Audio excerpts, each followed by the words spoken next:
উনি সফরে বেরিয়েছেন হাদিস কালেকশনের জন্য। প্রচন্ড শীতের রাত, উনি মাগরিবের নামাজ, এশারের নামাজ পড়ে একটা মসজিদে শুয়ে পড়লেন, আর শুয়ে শুয়ে হাদিস পড়তেছেন। কি পড়তেছেন? কথা বলেন। আর মনে মনে ভাবলেন রাতটা মসজিদে কাটায় দেই, ফজরের নামাজ পড়ে আবার বেরোবো।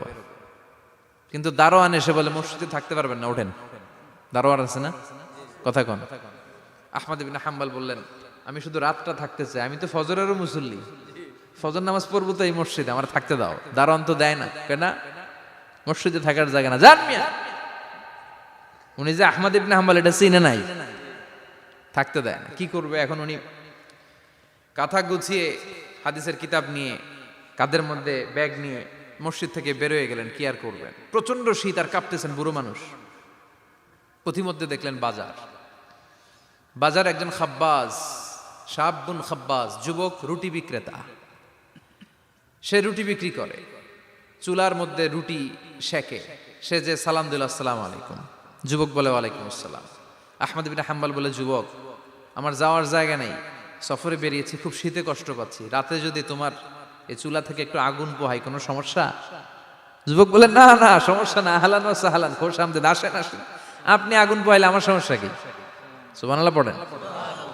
আল্লাহ শুকরিয়া করে উনি বসলেন আর আগুন পোহাচ্ছেন। আর খেয়াল করলেন যুবক রুটি বানায় আর পরে আস্তাগফিরুল্লাহ, রুটির দলা বানায় পরে আস্তাগফিরুল্লাহ, খামির বানায় আর পরে আস্তাগফিরুল্লাহ, রুটি নিয়ে উনুনের ভিতরে চুলার ভিতরে সেকা দেয় আর পরে আস্তাগফিরুল্লাহ। দোকানদারের কাছে কেউ আসলেই সে রুটি দেয় আর পরে আস্তাগফিরুল্লাহ। ক্রেতার কাছ থেকে টাকা নিয়ে ক্যাশ বক্সে রাখে আর কি পড়ে, আবার রুটি বানানো শুরু করে আর কি পড়ে, খালি এইটাই পড়তেছে। ইমাম আহমদ ইবনে হাম্বল তো অবাক, কিরে এটা আবার কেমন যুবক, খালি আস্তাগফিরুল্লাহ। উনি প্রশ্ন করলেন যুবক ঘটনা কি? আসার পর থেকেই তোমার দেখতেছি তুমি রুটি বানাও, রুটি বিক্রি করো আর পড়ো আস্তাগফিরুল্লাহ, মালাকা ইয়া শাবাব। যুবক বলে আস্তাগফিরুল্লাহ আমার সবচেয়ে বেশি পছন্দের আমল, আমি সব সময় আঠার মতো ইস্তেগফারের সাথে লেগে থাকি আর সব সময় পড়তে থাকি আস্তাগফিরুল্লাহ, আর এর বদৌলতে আল্লাহ আমারে মুস্তাজাবুদ দাওয়া বানিয়ে দিয়েছে। আহমদ ইবনে হাম্বল তো অবাক, আনতা মুস্তাজাবুদ দাওয়া, তুমি মুস্তাজাবুদ দাওয়া, রুটিওয়ালা। আমি এত বছর হাদিস পড়াই, আমিও তো মুস্তাজাবুদ দাওয়া না, আর তুমি রুটি বেচো বাজারে, তুমি মুস্তাজাবুদ দাওয়া, তুমি দোয়া করলে সব কবুল হয়ে যায়। যুবক বলে না আনা মুস্তাজাবুদ দাওয়া, আমি আমার জীবনে যত দোয়া করেছি কবুল করে নিয়েছে কে? সব দোয়া কবুল করে নিয়েছে আল্লাহ, একটা দোয়া ছাড়া। কয়টা? আহমদ ইবনে হাম্বলের কৌতূহল, কিউরিসিটি আরো বেড়ে গেল। কি?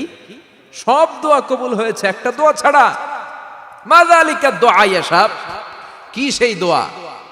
যুবক এবার বলতে শুরু করলো আমার জীবনে যে দোয়াটা আল্লাহ কবুল করে নাই সেটা হচ্ছে আমি আল্লাহর কাছে অনেক চেয়েছি, অনেক দোয়া করেছি যে আল্লাহ শুনেছি এই জামানার সবচেয়ে বড় মুহাদ্দিস, তার নাম নাকি ইমাম আহমদ ইবনে হাম্বল।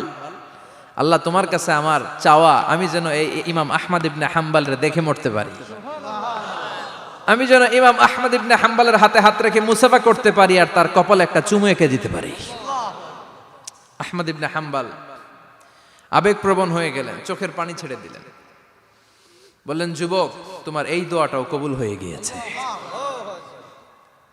আহমদ ইবনে হাম্বলের দেখা আর সাক্ষাৎ পাওয়ার জন্য আহমদ ইবনে হাম্বলের বাড়িতে তোমার যাওয়ার দরকার নাই, আহমদ ইবনে হাম্বল তোমার দরবারে ছুটে এসেছে। আনা আহমদ ইবনে হাম্বল মুহাদ্দিসুদ দাহর, আমি নিজেই আহমদ ইবনে হাম্বল। যুবক চোখের পানি ছেড়ে দেয়, আহমদ ইবনে হাম্বল চোখের পানি ছেড়ে দেয়। যুবক চিৎকার মেরে ইমাম আহমদ ইবনে হাম্বলকে জড়িয়ে ধরে, হাতে হাত রেখে মুসাফা করে, কপালের মধ্যে চুমু খায় আর আল্লাহর শুকরিয়া করে বলে ও ইমাম আসলে এই দোয়াটাও আল্লাহ আজকে কবুল করে নিল। বিশ্বাস হয় সবসময় ইস্তেগফার পড়লে আপনার দোয়াগুলোর এইভাবে কবুল করে নিবে কে? এই পাঁচটা জিনিস পাবেন সবসময় যদি ইস্তেগফারের সাথে লেগে থাকেন। রাজি আছেন তো? এজন্য বিশ্বনবী সব সময় নামাজে সালাম ফিরানোর পরে পড়তেন আস্তাগফিরুল্লাহ। কি পড়তেন? তিনবার পড়তেন আস্তাগফিরুল্লাহ, আস্তাগফিরুল্লাহ, আস্তাগফিরুল্লাহ। পড়তে রাজি আছেন? ইস্তেগফারের অনেকগুলো আলফাজ আছে, সবচেয়ে ছোট ইস্তেগফার হচ্ছে এটা আস্তাগফিরুল্লাহ, আস্তাগফিরুল্লাহ। আরো আছে আস্তাগফিরুল্লাহ আল্লাযী লা ইলাহা ইল্লা হুয়াল হাইয়ুল কাইয়্যুম আতুবু ইলাইহি। বিশ্বনবী বলেন এই ইস্তেগফারটা যদি কেউ পড়ে, আত-তাওয়াল্লি মিন ইয়াউমিজ যাহাফ, যুদ্ধের ময়দান থেকে পালিয়ে আসা কবিরা গুনাহ। কি গুনাহ? কাফেরদের সাথে যুদ্ধ, আমি তাগড়া যুবক, তলোয়ার নিয়ে নেমেছি, আমার দেহের এক ফোঁটা রক্ত থাকা পর্যন্ত আমি যুদ্ধ চালিয়ে যাব, আমি ফিরে আসতে পারবো না, আইনটা কার? ফিরে আসলে কবিরা গুনাহ। বিশ্বনবী বলেন যুদ্ধের ময়দান থেকে ফিরে এসেছে এরকম কবিরা গুনাহ অবলম্বনকারীও যদি আস্তাগফিরুল্লাহ আল্লাযী লা ইলাহা ইল্লা হুয়াল হাইয়ুল কাইয়্যুম ওয়া আতুবু ইলাইহি পড়ে, ওই কবিরা গুনাহকারীকেও ক্ষমা করে দিবে কে? পড়তে রাজি আছেন তো? আবার সাইয়েদনা আবু বকর বললেন, ইয়া রাসূলুল্লাহ আল্লিমনি দুআআন আদউ বিহি ফি সালাতি, এমন দোয়া আপনি আমারে শিক্ষা দেন যেই দোয়াটা আমি নামাজে পড়তে পারি। বিশ্বনবী বললেন, পড়ো আল্লাহুম্মা ইন্নী যালামতু নাফসি যুলমান কাসীরান ওয়া লা ইয়াগফিরুয যুনুবা ইল্লা আনতা ফাগফিরলি মাগফিরাতাম মিন ইনদিক ইন্নাকা আনতাল গফুরুর রহিম। সুবহানাল্লাহ পড়েন। এটাও ইস্তেগফার। আমরা এটার বলে দোয়া মাসুরা, সালাম ফেরানোর আগে পড়ি না? যেখানেই ক্ষমা চাওয়ার কথা আছে ওইটারই কি বলে? ইস্তেগফার। আল্লাহুম্মা ইন্নী যালামতু নাফসি, আল্লাহ জুলুম করেছি, যুলমান কাসীরা, অনেক জুলুম, ওয়ালা ইয়াগফিরুয যুনুবা ইল্লা আনতা, তুমি ছাড়া এই গুনাহ ক্ষমা করার তো কেউ নাই। ফাগফিরলি মাগফিরাতাম মিন ইনদিক, তোমার দয়ায় আমারে ক্ষমা করে দাও। ইন্নাকা আনতাল গফুরুর রহিম, তুমি হলা ক্ষমাশীল। ঠিক কি না? এটাও ইস্তেগফার, এটাও পড়বেন। আর এই সব ইস্তেগফারের শ্রেষ্ঠ ইস্তেগফারের নাম সাইয়্যিদুল ইস্তেগফার। যত ইস্তেগফার হতে পারে এর মধ্যে সবচেয়ে শ্রেষ্ঠতম ইস্তেগফার নাম কি? কথা কন।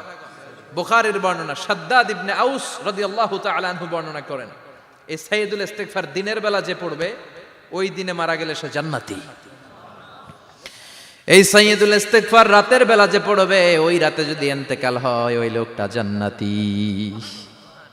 মুখস্থ আছে না? কার কার মুখস্থ হাত তুলেন। মাশাআল্লাহ, তাবারাকাল্লাহ, মাশাআল্লাহ, মাশাআল্লাহ। আর যাদের নাই তাদের হোমওয়ার্ক, তাদের আল্লাহুম্মা আনতা রাব্বি লা ইলাহা ইল্লা আনতা খালাকতানি ওয়া আনা আবদুক ওয়া আনা আলা আহদিকা ওয়া ওয়া'দিকা মাস্তাতা'তু আউযু বিকা মিন শাররি মা সানা'তু আবুউ লাকা বিনি'মাতিকা আলাইয়া ওয়া আবুউ লাকা বিযামবি ফাগফিরলি ফাইন্নাহু লা ইয়াগফিরুয যুনুবা ইল্লা আনতা। সুবহানাল্লাহ পড়েন। আজকে রাতে পড়ছেন, মারা গেলে জান্নাতি। চিল্লায় পড়েন না আল্লাহু আকবার। এজন্য বিশ্বনবী বলেন আমার আগের গুনাহও মাফ, পরের গুনাহও মাফ, তারপরেও প্রতিদিন আমি 70 বার তওবা ইস্তেগফার পড়ি। আজকে থেকে পড়তে রাজি আছেন তো? বেশি বেশি ইস্তেগফার পড়া যাবে না? একটু প্রাণ খুলে দিল খুলে আওয়াজ করে পড়েন তো আস্তাগফিরুল্লাহ। আর জোরে পড়েন আস্তাগফিরুল্লাহ। আবার সবাই পড়েন আস্তাগফিরুল্লাহ। সব সময় তওবা ইস্তেগফার যারা পড়ে তাদেরকে পছন্দ করে কে? সব সময় জিকির করে করে জিহ্বাটারে যারা ভিজিয়ে রাখে তাদেরকেও পছন্দ করে কে?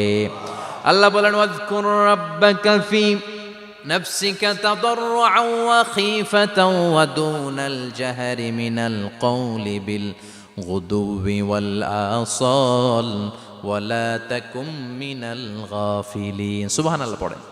আল্লাহ বলেন ওয়াজকুর রাব্বাকা ফি নাফসিক, আল্লাহরে মনে মনে ডাকো। তাদাররুআন ওয়া খীফা, আল্লাহর জিকির করতে আল্লাহ বলেছেন ফি নাফসিক। বুঝতেছেন না অর্থ? ফি নাফসিকা, মনে মনে আল্লাহর জিকিরটা করো।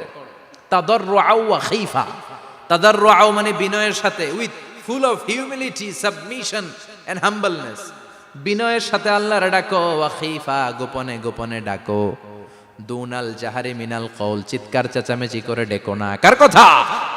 আওয়াজ করে জিকির করো না। এই যে আমরা মাহফিলে লা ইলাহা ইল্লাল্লাহর জিকির করে, এটা তালিমান। উদ্দেশ্য কি? তালিমের জন্য আওয়াজ করে জিকির জায়েজ আছে, কিন্তু ব্যক্তিগত জিকিরের যে ইবাদতটা এটা আস্তে আস্তে হইতে হবে, এটা ভদ্রভাবে হতে হবে, চিল্লাচিল্লি করে নয়। আবার তালিমের জিকির ওইটাও ভদ্রভাবে। ইন্নাল্লাহা জামিল ইউহিব্বুল জামাল, আমার আল্লাহ সুন্দর, আমার আল্লাহর জিকিরের মধ্যেও সৌন্দর্য আছে না নাই? কিন্তু এদেশে জিকিরের ভেতরে লাফালাফি আছে না নাই? বেশি না কম? কি বসেন বসেন, হ্যাঁ বসে যান তো, অনেক ধরনের আছে জিকির। হ্যাঁ বসেন বসেন, বসে যান। হ্যাঁ হাইবার আলী, এটা কি আবার জালালি? তো এই যে ইন্নাল্লাহা জামিল ইউহিব্বুল জামাল, আমার আল্লাহ সুন্দর, আমার আল্লাহর জিকিরের মধ্যেও সৌন্দর্য আছে না নাই?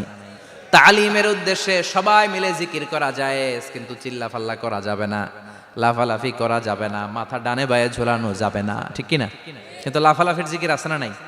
লাফাইতে লাফাইতে, হ্যাঁ, গাছের আগায় বাঁশের আগায়, আবার যিনি জিকির পরিচালনা করে ওনার কান্দে যাই ওঠে, আছে না নাই? বিশ্বনবী সাহাবাদের নিয়ে জিকির করছেন, সাহাবারা লাফাতে লাফাতে খেজুর গাছের আগায়, হাদিসে আছে না এটা? বিশ্বনবী সাহাবাদেরকে নিয়ে জিকির করছেন, লাফাতে লাফাতে আবু বকর বিশ্বনবীর কান্দের উপরে, আছে হাদিসে আছে? এটা জিকির নয়। কি সুন্দর দেখেন, ইসলাম বুঝা কত সহজ। ওয়াজকুর রাব্বাকা ফি নাফসিকা তাদাররুআ ওয়া খাইফা, গোপনে জিকির করো, ভদ্রতার সাথে বিনয়ের সাথে জিকির করো। ওয়ালা তাকুম মিনাল গাফিলিন দুনাল জাহারি মিনাল কওল, চিৎকার চেঁচামেচি করে জিকির করো না। যারা চিকফাল দিয়ে হই হই হই হই করে, আছে না? হই হই হই হই হই হইয়ের ভিতরে আল্লাহর নাম আছে, হ্যাঁ? এই যে হুই হাই হুই হাই এই স্টাইলের যে জিকির, এটার ভিতরে আমার আল্লাহর নাম আছে? আল্লাহর নাম যদি না থাকে ওইটা জিকির হবে? কথা বলেন। বিষ্ণু বললেন, খবরদার, চিৎকার চেঁচামেচি করে লাফালাফি করে যারা জিকির করে এরা মনে করে আল্লাহ কানে শোনে না। কথা বলেন। আপনি গোপনেও আল্লাহর ডাকলে আপনার ডাকে সাড়া দিবে কে? এজন্য রাব্বুল আলামিন বলেন, ফাযকুরুনি আযকুরকুম ওয়াশকুরুলি ওয়ালা তাকফুরুন। বান্দা আমার জিকির তোমরা করো, আমিও তোমাদের জিকির করব, ঠিক কি না? আমরা যদি আল্লাহর জিকির করি আমাদেরও জিকির করে কে? সুবহানাল্লাহ কইবেন না? আমরা আল্লাহর জিকির করে, আল্লাহ নাকি আমাদের জিকির করে, জানো তো না কথা এটা? আবার হাদিসে কুদসিতে আল্লাহ বললেন, ফাইন যাকারানি ফি নাফসি যাকারতুহু ফি নাফসি। আমার বান্দা যদি একা একা আমার জিকির করে, আমি আমার বান্দারে একা একা স্মরণ করি। ওয়া ইন যাকারানি ফি মালাইন যাকারতুহু ফি মালাইন খায়রিম মিনহু। এরকম মহা সম্মেলন করে যদি কেউ আমি আল্লাহর জিকির করে, আমি এর চেয়েও বড় মহা সম্মেলন ফেরেশতাদেরকে নিয়ে করে আমার বান্দারে স্মরণ করি। ওয়া ইন তাকাররাবা ইলাইয়া শিবরান তাকাররাবতু ইলাইহি যিরাআন। আমার বান্দা যদি আমার দিকে এক বিঘত আসতে চায়, আমি আমার বান্দার দিকে এক হাত এগিয়ে যাই। আমার বান্দা যদি আমার দিকে এক হাত আসতে চায়, আমি আমার বান্দার দিকে দুই হাত যাই। ওয়া ইন আতানি ইয়ামশি আতাইতুহু হারওয়ালা। আমার বান্দা যদি আমার দিকে হেঁটে হেঁটে আসতে চায়, আমি আমার বান্দার দিকে দৌড়ে দৌড়ে যাই। সুবহানাল্লাহ পড়েন। এজন্য বিশ্বনবী বলেন, লা ইয়াজালু লিসানুকা রাতবাম মিন যিকরিল্লাহ। আল্লাহর জিকির দিয়ে জিহ্বাটারে ভিজিয়ে রাখবা। কার কথা? চিল্লায় বলেন, কার কথা? সবসময় আল্লাহর জিকির করতে রাজি আছেন তো? সবচেয়ে শ্রেষ্ঠ জিকির বিশ্বনবী বললেন, আফদালু যিকরি লা ইলাহা লা ইলাহা লা ইলাহা ইল্লাল্লাহু মুহাম্মাদুর রাসূলুল্লাহ সাল্লাল্লাহু। সবচাইতে শ্রেষ্ঠ জিকির লা ইলাহা, এর চেয়ে শ্রেষ্ঠ জিকির আছে? কথা বলেন। বিশ্বনবী বললেন, মান ক্বালা লা ইলাহা ইল্লাল্লাহ সিদকান মিন কলবিহি, একনিষ্ঠতার সাথে অন্তর থেকে কেউ যদি জীবনে একবার বলে লা ইলাহা ইল্লাল্লাহ, দাখালাল জান্নাহ। তার যদি পাপ থাকে, অন্যায় থাকে, ওই পাপ আর অন্যায়ের শাস্তিগুলার পরে কোনো না কোনো দিন আমার ওই বান্দা জান্নাতে ঢুকবে। একবার যদি খালিসান মিন কলবিহি সে পড়ে লা ইলাহা ইল্লাল্লাহ, তার জন্য জান্নাতকে অবধারিত করে দিয়েছে কে?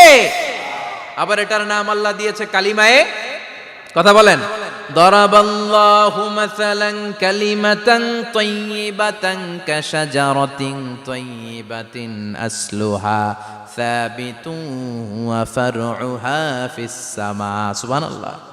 পবিত্র বাণী এটা কালিমায়ে তাইয়িবা। আবু সাঈদ আল খুদরি থেকে বর্ণিত, মুস্তাদরেকে হাকিম আর সহিহ ইবনে হিব্বানে এসেছে। বিশ্বনবী বলেন, মুসা আলাইহিস সালাম আল্লাহর একবার প্রশ্ন করলেন, ইয়া রাব আল্লিমনি দুআআন আদউ বিহি, আপনি আমার এমন একটা জিকির শিক্ষা দেন যে জিকির দিয়ে আমি শুধু আপনার জিকির করব, কেউ এই জিকির করতে পারবে না। এই জিকির জানবো শুধু আমি, আর জানবেন কথা কোন? প্রশ্ন করছে কে? হ্যাঁ, কাকে করেছে?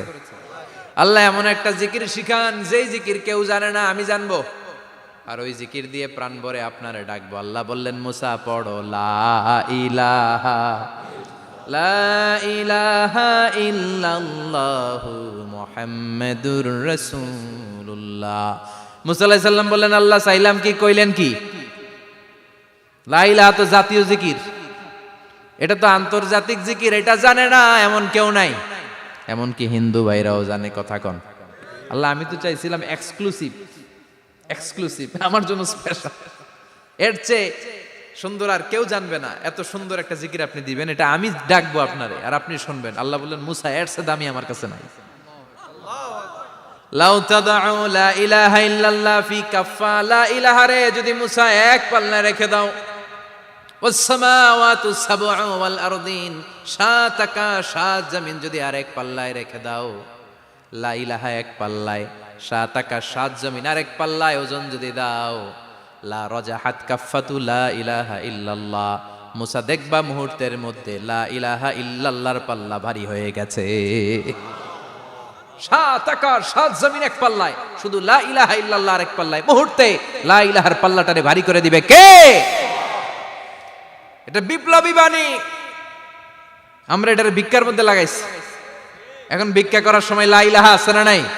একটা টাকা দিয়া যান, আমি গরিব ইনসান আর সমান, একটা টাকা দিয়া যান, আমি গরিব ইনসান, আছে না নাই? জুমার নামাজের সময় ভিক্ষা করে, একটা টাকা দিয়া যান, আর লা ইলাহার জিকির লগে, আছে না নাই? এটা আমরা ভিক্ষার জিকির বানাইছি, এটা তো বিপ্লবী বাণী। এই বাণীর পক্ষে যারা, তারা ন্যায় আর সত্যের পক্ষে চিল্লায় বলেন ঠিক কিনা? এই বাণীতে যারা বিশ্বাস করে, তারা এক আল্লাহর সামনে মাথা নত করে দেয়। গোটা পৃথিবীর কোন শক্তির সামনে ওই মাথা নত হয় না, ঠিক কিনা? এই লা ইলাহা যারা আমরা মানি, আল্লাহ ছাড়া কারো সামনে মাথা নত করব? কোন শক্তি আমাদের মাথা নত করাতে পারে? এই কালেমার আন্দোলন যারা করে, তারা আল্লাহ ছাড়া পৃথিবীর কাউরে ভয় পায় না। আর তারা চায় কালেমার পতাকা পৃথিবীর মধ্যে যেন পথ পথ করে উড়ে, ঠিক কিনা?